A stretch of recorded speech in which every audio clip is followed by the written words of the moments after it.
Hey Jared, What? can you explain ramp over angle? Glad you asked that, James. So, folks, ramp over angle. So that's sort of the angle between your front tyres and the back tyres, sort of the maximum height hump that you can go over. So basically goes from an angle up to the middle here and an angle down to there. But let's do a demonstration. I'll just hop in here.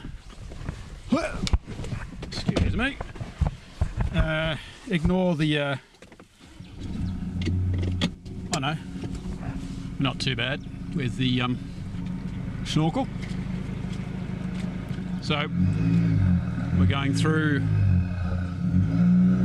and I'm going to watch now. Finn, the cameraman, to see when are we going to touch down. Are we going to touch? We're not going to touch. So that's sort of a demonstration of ramp over. So if that was a high lump, I'm actually surprised that we didn't touch.